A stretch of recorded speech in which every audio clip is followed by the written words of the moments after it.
Welcome and welcome back everybody, T here, and in today's video I'll be going through my BG stats from the month of March. Granted, this video is coming out a little bit later than I had planned.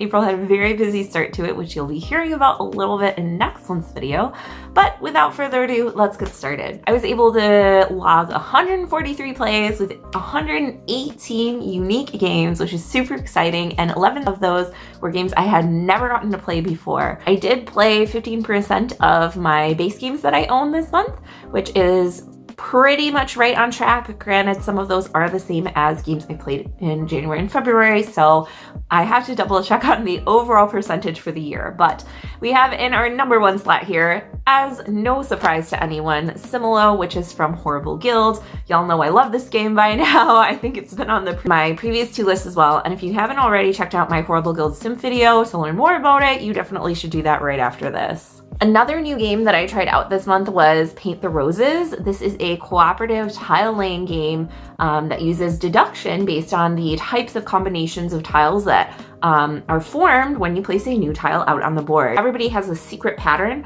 and they're trying to get the other players to guess what their pattern is by boiling down how many connections you have based on the tiles that are currently shown on the board. This was way cooler than I expected. In fact, I ended up trying it, playing it on Board Game Arena, and buying it almost immediately. And it's really nice that this is a deduction game that plays up to 5 that's cooperative. I personally really love Cryptid, but that is a competitive deductive game. And so this is a really nice balance to kind of change it up. And I feel like for any group who loves deduction, I'll have something I can bring to the table. I also had a first play of Boop, which is an abstract strategy game for 2 players. Again, I got to try this on Board Game Arena. Unfortunately, it's pretty much sold out. This one seemed really simple because you're just placing down kittens that will upgrade into cats, and once you have 3 cats in a row, then you'll win the game. I thought there's no way that there's a lot of depth to this. It's probably just cute for cute's sake and marketed towards kids or people who like more casual games. But me being an abstract strategy lover and also loving the cute theme, this actually had a surprising amount of depth and replayability. I definitely didn't feel like I had a good handle on any strategies my first couple of playthroughs, and even after that, I'm still really enjoying playing it. So hopefully I can pick up a physical copy of this one soon. I also had my first play of Linko. This is an original game from quite a while ago, also known as Abluxen, but I was able to track down a Korean copy that has cute little foxes instead of lynxes. Super fun. I adore really concise little card games that you can get to the table easily with any group, and this is definitely one of those, so I'm glad to have finally played it and to now have it in my collection. Moving right ahead, got to play some chunkier tiles like Black Angel this month. Got to teach it actually to a couple of different friends.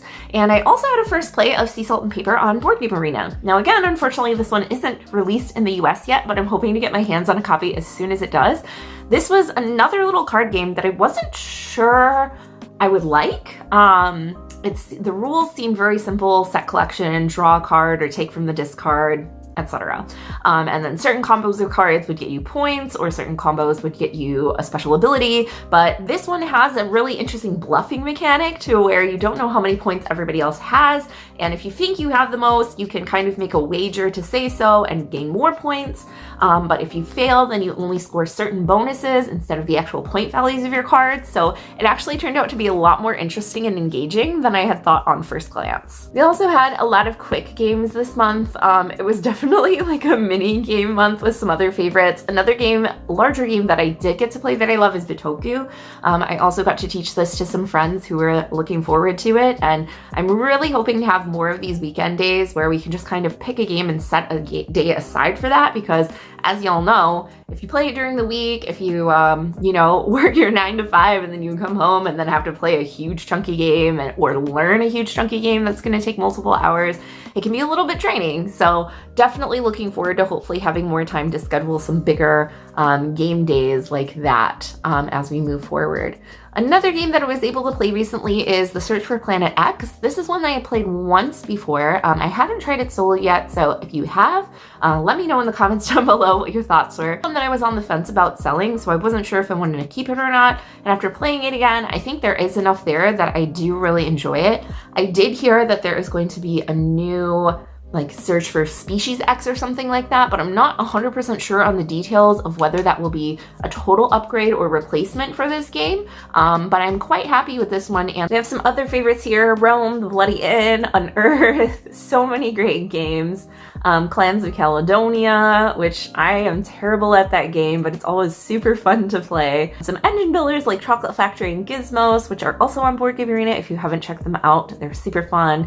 Classic Castles of Burgundy, probably one of my most played games this year. We also have Flip Ships, which is a dexterity game that was recently rebranded as Space Invaders. And it's basically Space Invaders, the board game, but you are flicking little spaceship pogs onto these alien cards that are descending and trying to damage your base. There's a giant mothership that you have to flick the pog into. It's like a little, I don't know, not a basketball hoop, but a cardboard box constructed like that. And it's a super awesome game. It was out of print for a really long time. This version, Flip Ships, has beautiful Quanche Moria art. But it was, like I said, recently republished as Space Invaders, and I think it's more widely available, at least last time I checked. So if you love dexterity games and haven't tried it already, this is one of my faves from King Klanko, so be sure to check it out. We have Furnace on here as well, which I have the expansion that should be coming in pretty soon. Very excited for that. Some other classics and smaller games here.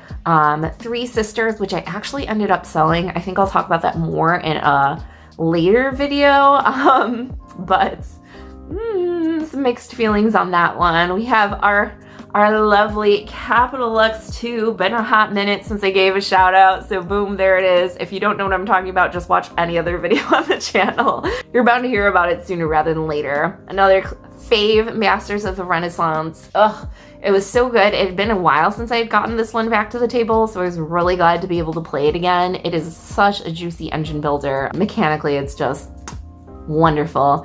I also got to play Port Royal for the first time in a really long time. Speaking of easy to get to the table card games, this one has a push your luck element along with the set collection, which is super fun. For me, this game also has a lot of nostalgia. This is a super fun one to pick up. Really glad they released a big box. I do like the art, although there's a slight nostalgic like twinge tang that I'm missing from the first game, but this one's a really great one. Ooh, it's not marked as such, but I also had my first play of a game called Antique or Ghost, and this is a interesting set collection game where you're creating a gallery, but certain items are haunted, and there's a variable market of how much each item is worth at the end of the game. I had no idea whether it would be good or not. I just happened to be doing an order from Tanuki Games. I think they're based in Texas. And I recently learned about them when I was looking for some really hard to find Asian published games. This is also where I got Crayon Linko from. And when I saw this one, just the theme and the art was so gorgeous and striking. I thought, you know what? When am I ever going to get a chance again to pick this up? Might as well get in and try it. And it was actually a lot more fun than I had anticipated. And down here we have some other favorites. Too Many Cinderellas is a wonderful little multi-use card game from Grail Games. I know there are quite a few different iterations of it, but I have the Grail Games one and I think it's lovely. Oh, this one I also forgot to mark as a new play, but I played Spots on Board Game Arena. This is just a really simple push your luck kind of dice rolling game. I think it would be great with kids. It kind of is about the same realm and weight as something like, had to check behind me for the name, as something like Dairyman. So if you like games like that, that's a really fun one to try out. Also on another play of Rosetta, The Lost Language, which I love. Oh my gosh, and I keep forgetting. I must have been like half asleep. Monolith was a new play this month as well. And this is a super cool game where you're constructing a 3D block of cubes and you're trying to get certain color majorities on each side, but also make wagers about how many of that color are going to be showing at the end of the game. I love puzzle games. I love 3D stacking building games. I'm not the best at them, but this was a really surprisingly fresh take on just kind of all of that. It was like strategic Ubongo, like some like drafting elements instead of speed elements. So this one was a really cool one. Unfortunately, because of the components, it's a little pricey. So we'll see if I pick up a physical copy, but I was definitely glad to be able to try it out. I also had a first play of 60 Second City, but this is a cooperative speed game that has some tiling elements in it. This one was so-so. I think the replayability would probably be lost with this one, but it was interesting to try out as a one-time play on someone else's time. I also had a first play of Quirky Circuits, which I'll get to that in a later video. I've had some interesting experiences with these like flippy book Plaid Hat games, and this one, spoiler alert, was not my favorites. Some other classics: Rocky Road a la Mode, Railroad Ink, Stew. I had a new plate of Featherlight, which I also got as a new ordered game. This one is a set collection game, and it was explained as kind of like a condensed down version of Fantasy Realms, which I was not a huge fan of Fantasy Realms, nor was I a huge fan of Red Rising. So I was a little apprehensive about this, but I really like the theme. I really like the art. I think it's a lot more manageable. There's a lot less foofiness with this one specific card pairs with this one specific card. It's more about the different color combinations that you could get and matching them to what is out on the table that's available to everyone. So this was a really fun one to be able to try. I just kind of wish it had a higher player count, but it would make it a little too random, so I understand why it doesn't. Super cute game, Guardial Go, shout out. Just a really fun, easy game. If you ever get a chance to try it, highly recommend. And we have a lot more just small games here. Got to play Before the Guests Arrive Again, which is the newest Sashi and Zashi game.